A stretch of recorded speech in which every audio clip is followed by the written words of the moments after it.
na po tayo sa episode 5, Usapang Parenting for Usapang Alaga. If you are a new parent, a veteran parent, or even if you're not a parent at all, raising another human being to be an upright and productive member of society is never easy. Being a parent is the hardest yet most enjoyable job anyone could ever ask for. It's a full-time job, okay? Where you work more than 18 hours a day. Yes. So let's start talking. Ito na po ang Usapang Parenting with our very special guest, Mr. Floyd Tena! Hello, good morning. Evening. Afternoon, depende kung nasaan kayo. Oo nga. Oo nga Tama, naman. tama. Oo nga naman.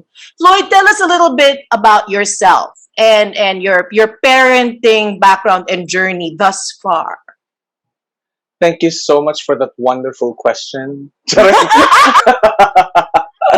Right. Sabay lang mag-inom ko. Iba nga na, sorry. Number one rule, nagtatanong si Floyd kanina ko anong rules natin. Number one rule, Walang iinom. Yes. Habang, kasi, Okay. Well, I don't know. example, Yeah, correct. Ako si Floyd. I'm a solo parent. I'm an artist. Pre-pandemic, mas active ako sa theater, but since nagsara ang theater and public live events, kami yung first one out and we're also the last one in. So I shifted more. I became more, active in TV and film kasi sila yung may access sa mga trabaho, sa arts, sa mga panahon na ito. But eventually, sana makabalik na because, alam mo yun, hinahanap ng kaluluwa natin ang pagtatanghal sa stage or live events, di ba? relate. So yun, I have an 11-year-old son. Dito kami nakatira sa Quezon City, kaming dalawa lang. And then, nung pandemic, kumuha kami ng aso, Shih Tzu, ang pangalan niya si Hutch. Yeah, and my son, parang sabi niya, emotional support niya yun kapag wala so dating ng matagal. How old is your son? 11? 12? 11, yeah. 11. Oh my God. Ayan na, twin ba tawag doon? Twin, right? Like in between in between. being a kid and a teenager. Ay, don't say that.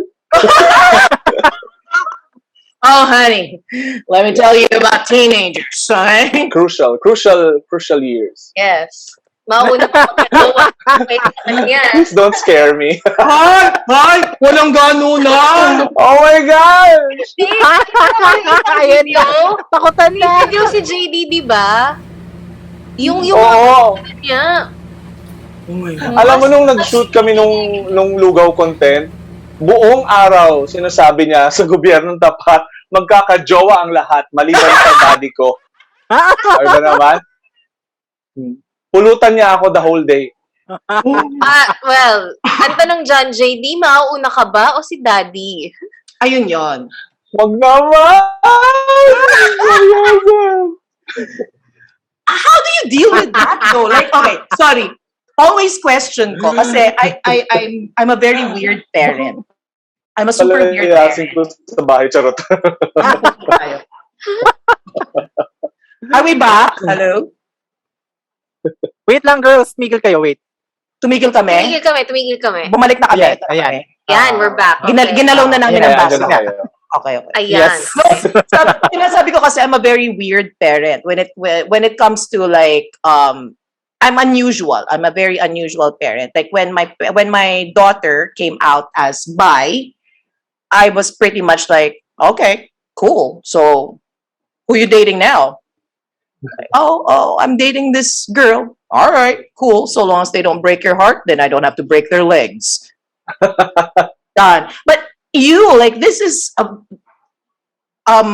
very complex parenting ba or hindi para sa'yo? How do you talk to your son about stuff like that? Relationships, gender preferences, sexuality. Well, okay, dun muna tayo sa gender preferences or sexuality. Nung 7 siya, mahilig kasi siya na before kami matulog, mahilig siyang chumika. More chika, more fun yung anak ko. So, isa sa mga conversations namin before bedtime, na daan na pag-usapan namin yan. And then eventually, sinabi ko na, like, Daddy, sabi ko, I'm gay. That means I like boys. But also, sometimes I like girls. Sabi ko, depende. Sabi ko, ganyan. And then, sinabi lang niya, hindi ko naman tandaan verbatimly, pero ang sabi niya parang, it's okay. I mean, we're here. We accept you, your family, ganyan-ganyan. We accept you. Para, yun lang yung sinabi niya. So parang, okay, matulog ka na kasi iiyak na ako. Ganun lang inaalala. And 7 years old siya na. Wow. And, in terms Did of... you realize that's a reflection of your parenting? Yes. That's you. Probably. Congratulations.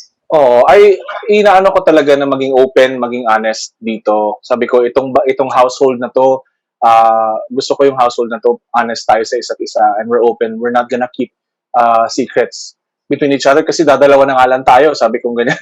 Tapos magtataguan pa tayo ng sikreto. Pati feelings walang magtatago ha, sabi ko. Tapos parang iba yung sakit. Bakit may gugot yung nasa Hong Kong? Oo nga. Taguan na feelings. Oo. Apektado Hindi niya ba? kasi yan Dok? sa di ba? Hindi niya yan sa pelikula, di ba? Hindi ko alam Taguan yung ng pelikula. feelings? Pero, Oo, si Joros yata nagsabi. Tara, taguan tayo. Taguan ng yes! feelings. Yung kay John Lloyd and Sarah Geronimo. Akala ko sa OnlyFans content mo na naman nakuha yun.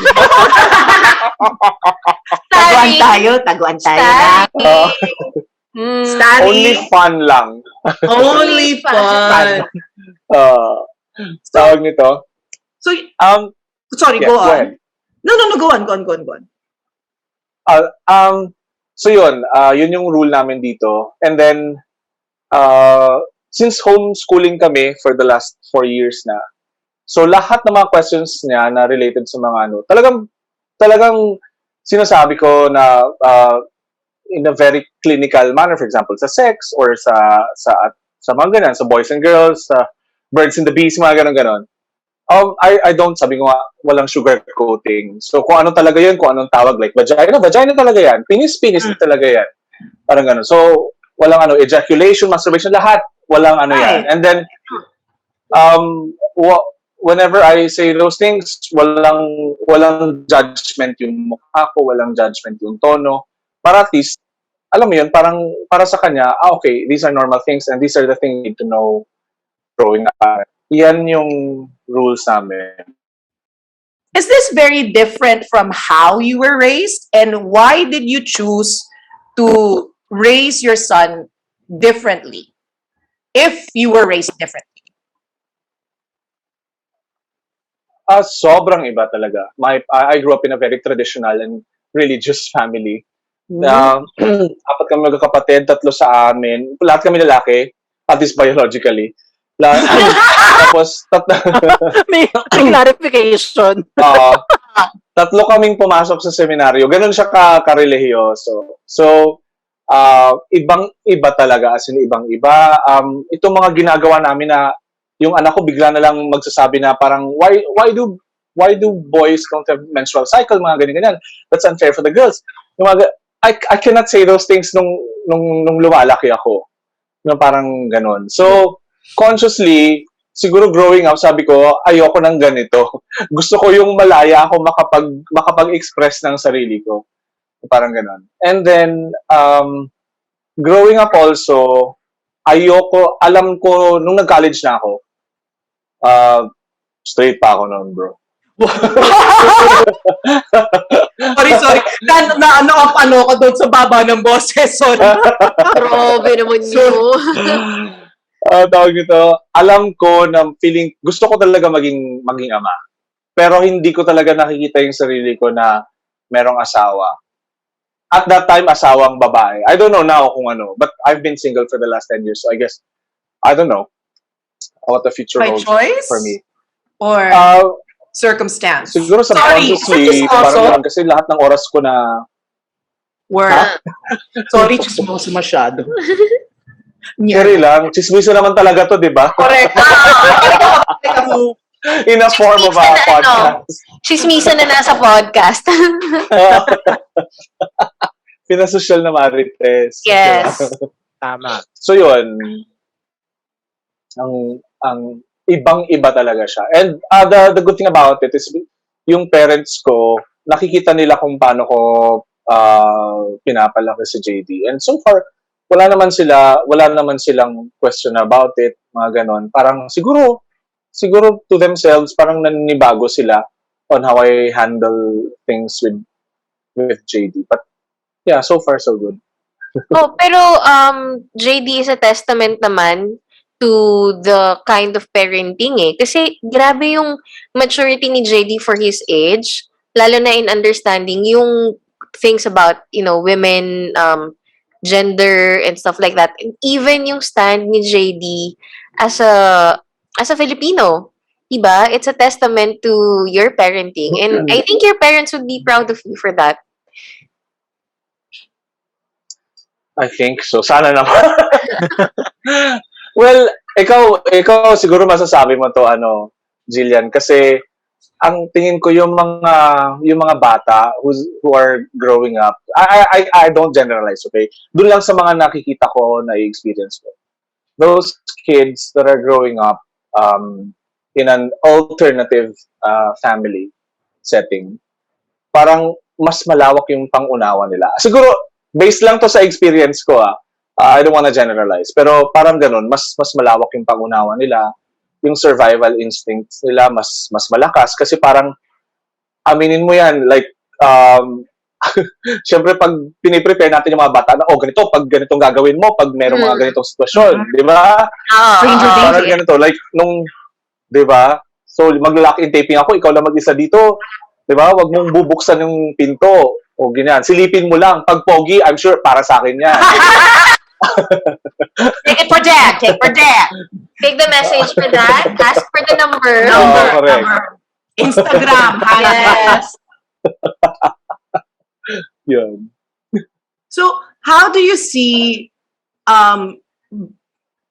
kasi nga parenting magkaiba na nung panahon natin, panahon ng parents natin, habang pinapalaki din tayo, panahon din natin, and our kids now.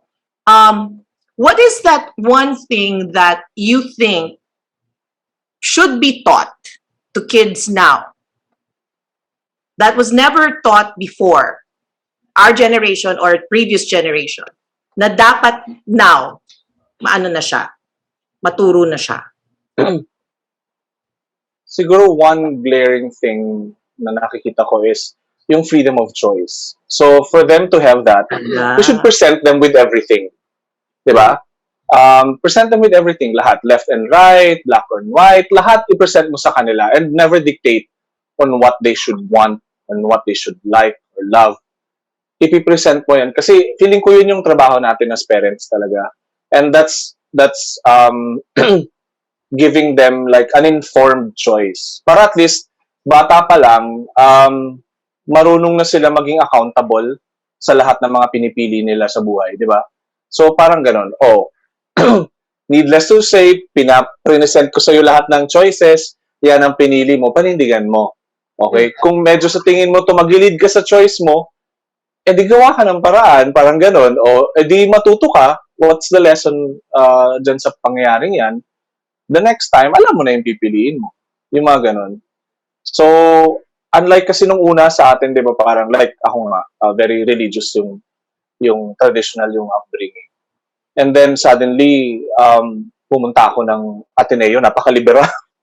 Napaka-liberal, di ba? Parang, oh my gosh, ang dami ko palang choices, mga ganito, ganyan. Yun na nga, eventually, pumili ako. Wow. Di ba? I love it. Ayun. So, early on pa lang, nadidiscover na nila, natatap na nila lang lahat ng mga, kung ano man yung kailangan itap dyan sa sarili nila na parang, di ba? So, parang hindi siya ini-inhibit na parang, kunyari, siguro kung na-present na sa akin nung bata ako na, uy, okay lang maging bakla. Di ba? Parang, siguro, growing up, wala akong feeling ng insecurity. siguro konti lang yung stage fright ko. Di ba yung mga ganun? Kasi hindi ko naman alam eh. Hindi ko pa naman alam na meron palang ganito eh. Di ba? Nung lumaki lang ako, nung lumabas na, graduate na ng college, nakapag-travel and may na-meet na mga tao, saka ako lang na-discover na, uy, sarap din pala yung mga lalaki. Charot. Mga ganun. I concur. Yeah, well, yes.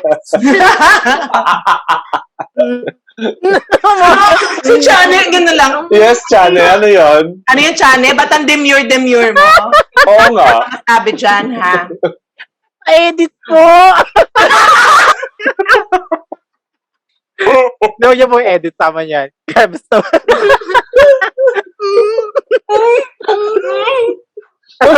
As a Virgo. As a Virgo, Padimir. sorry, na-curious. What's your sign? Pisces. Ah! Kasi JD Ay, ba't may ganong judgment yung No. We love Pisces. We love Pisces. We love Okay.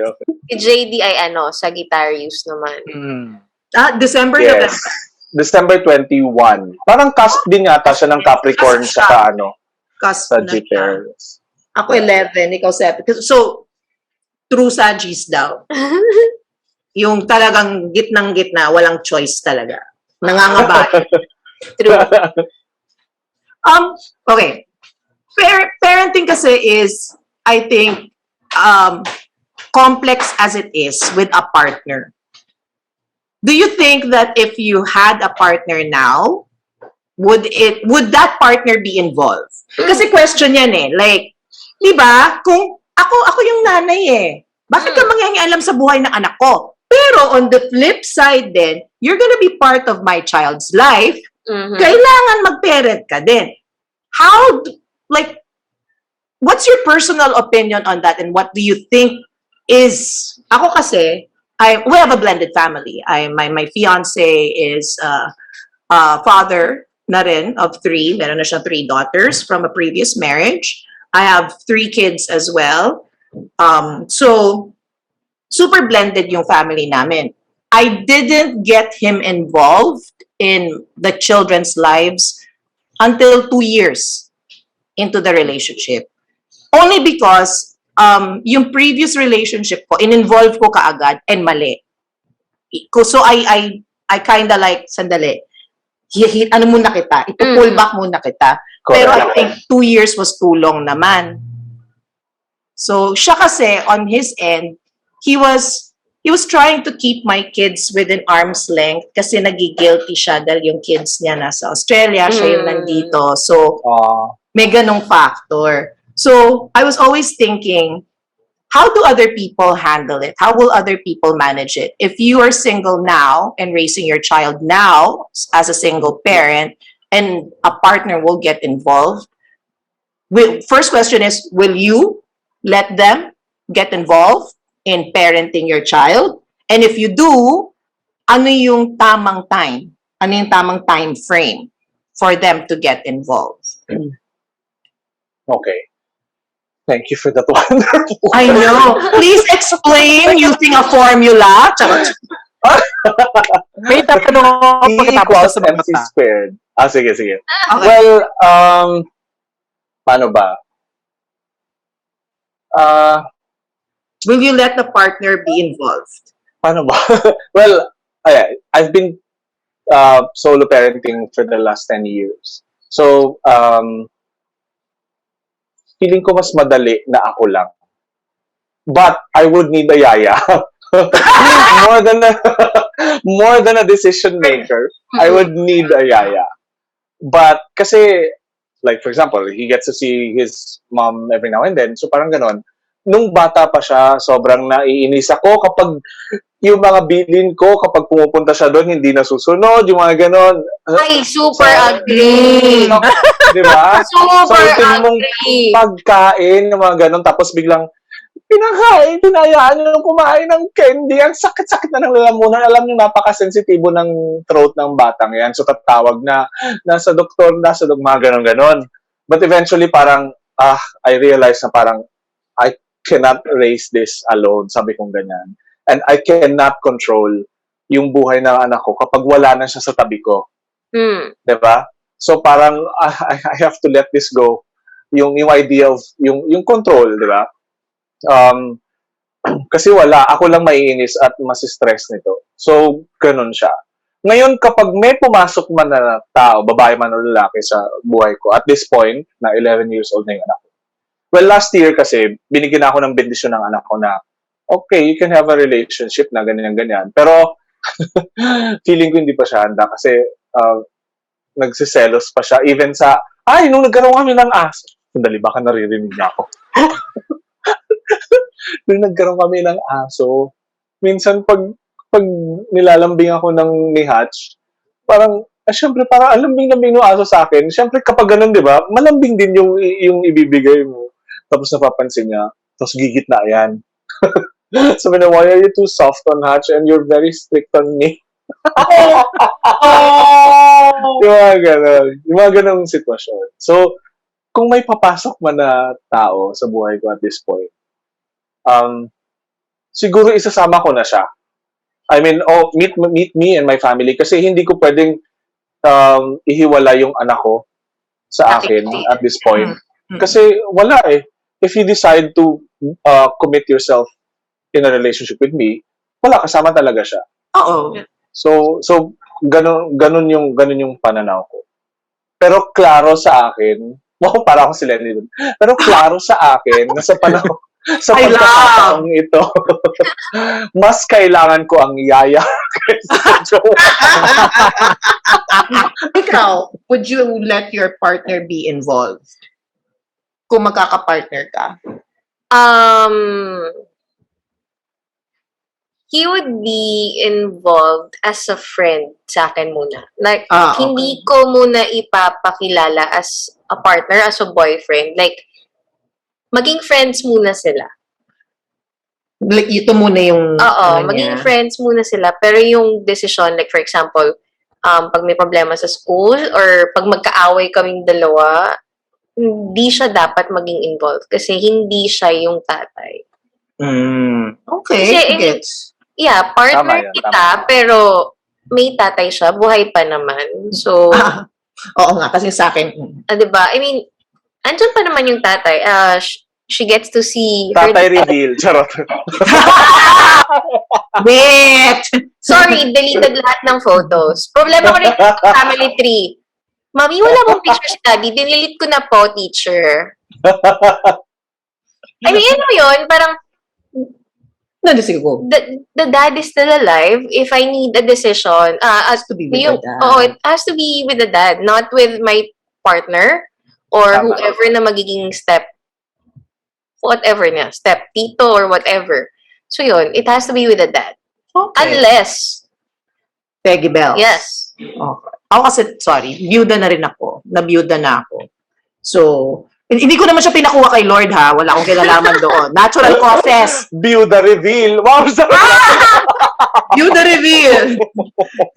Siya naman kasi, he was never involved. So, kaya naging solo parent ako. He really was never involved for 14 years. Nothing. So, I got, ako naman, the reason why I got my partner involved, my fiance involved na in making decisions in parenting and talking to them kasi may boys ako. Boys yung sa akin. While they grew up without any kind of like gender preference, ay mga babae, lalaki, ganito, ganyan, walang mga stereotypes na ganun, iba pa din. Yung, hindi ko kasi masagot yung mga ibang tanong nila dahil hindi ako lalaki. So, you need someone who may be able to talk to you. And, Figure. Yeah. yeah, father figure. Yung tito kasi nila, yung tito ko pala, lolo nila lives in another town, lives in another city. So, wala talagang male role model immediately, except for him. And what I appreciated from him was he also understood na after 2 years, we came together, we all sat down, my kids, him, and he asked, like, what can I do to be a better father to you guys? What would you like me to do to help you become better and for me to be a better father? So, siya na rin, sa kanya na nanggaling. Kaya, sige, sa'yo na nanggaling, lubos-lubusin na natin. Let's go. But I think, yeah, habang buhay pa, Mm. I think you're absolutely right. We are just living snack holders. Yes. Did you see that picture of Blue Ivy and Beyonce Mhm. sa fashion front row sila front row seats sila. Ang ganda-ganda Ang ganda-ganda ng outfit, pakak na pakak yung outfit ni Beyonce, naka-shades pa si ate, ganyan. May hawak na parang zesto at saka biscuit. May Tapos juice si Blue, box. tapos may juice box, tapos may biscuits, tapos Blue Ivy. Mga puto ganun sa front row. Yan, parents cute. talaga. I mean, sorry Beyonce, kahit Beyonce ka, nanay ka. Sorry. Pero sabi mo, Ivy, I don't care if you're a diva, mama. Mother first, father first. Mother first before Mm-mm. and parent first, I think. Correct. This is unusual also because you're a single dad and so is JD always with you? Like living with Yes. you? Yeah, he lives with me. Pero yun nga, paminsan-minsan. Like for example, itong patapos ng buwan, I'm sorry, pero obsessed kasi yung anak ko sa idea ng presidency ni Lenny Robredo. So, Very good. so magkakaroon ng parang rally dun sa province ng mom niya and he wants to go. Oh! So, on special occasions, on holidays, birthday ng mom niya, ayun, Any pumunta kami doon. rallies? Tapos, correct. Tapos, minsan, kapag sa akin siya nag-birthday, sa mom siya mag-Christmas and New Year. Kapag sa akin siya, baliktad naman minsan, kapag sa akin yung dalawa, doon siya mag-birthday. Sa akin fixed Christmas, talaga? dad niya, tapos New Year sa akin. But it was a choice that the judge asked, ano mas gusto mo? Christmas or Ooh. Year? Kasi Mm. the father filed for full custody. And no judge in his right mind would grant full custody if okay naman yung mom. May trabaho Yeah. ko and all that. Mm. So, the judge asked, ano mas gusto mo? Christmas and New Year? And medyo praning ako kasi baka mamaya, alam mo yun, in the village, baka mamaya may mga nagpapaputok and all Mm-mm. that. Correct. Baka lumabas yung bata. So, kahit mas child-friendly yung Christmas, sabi ko, hindi, New Year sa akin.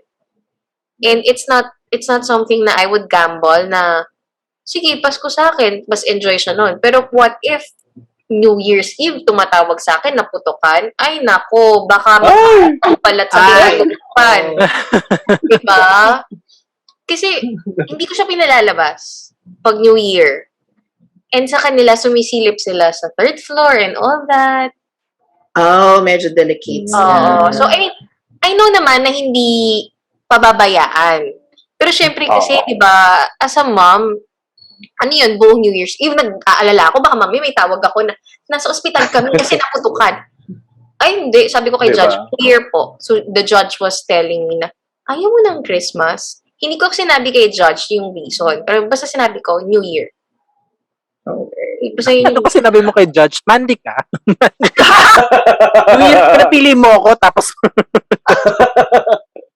Mo, ikaw, hindi kita isasama sa mga court cases ko, ha? Alam mo, dasal mo talaga na hindi ka magkakaso. Feeling ko talaga, contempt ka agad. Yung kapapasok pa lang, yung judge talaga, ito na yun. Ito na yun. judge Like the live ka tweet talaga. tayo. Baka ganun din. Diba? Yung judge ka pa talaga, we.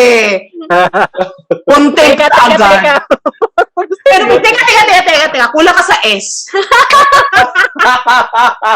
What matter mo? Oo, what Oh, matter ay, most? mother mo. Yan na nga, ito na yung kwento. Dati, gumagawa ako ng copy, nag-edit ako ng copy. So, nagpadala ng copy itong si live streamer. Nakita ko, okay naman siya, sige. Pero palitan mo lang yung Philippines Standard Time. Kasi hindi mo na kailangan lagyan ng S yun. Sinole, Philippines Standard Time. Wala yung S yung sa standard. Ano tinanggal? Standard Time. So, Standard Time. Ang dami kong gusto sabihin. Tantado ka. Sana mo. Streamer reveal. Wow! Okay, sorry. Balik parenting tayo. Okay. Okay. Next question ko naman is with blended families. Meaning, like, okay, sabihin natin yung partner mo, meron na ring anak, katulad ko. How do you deal with that naman? Like, Okay. papayagan mo ba na magkaroon ng relationship? Kasi technically, there's just step. They're not really, they're like the Jenners and the Kardashians. Are you like the kind of parent that says, go ahead, be a Jenner Kardashian kind of thing, or we all do our separate thing? Ulit-ulit. Ay, hindi ko gets yung, sorry, hindi ako Hollywood showbiz. Ano Sorry. yung reference ng Jenner?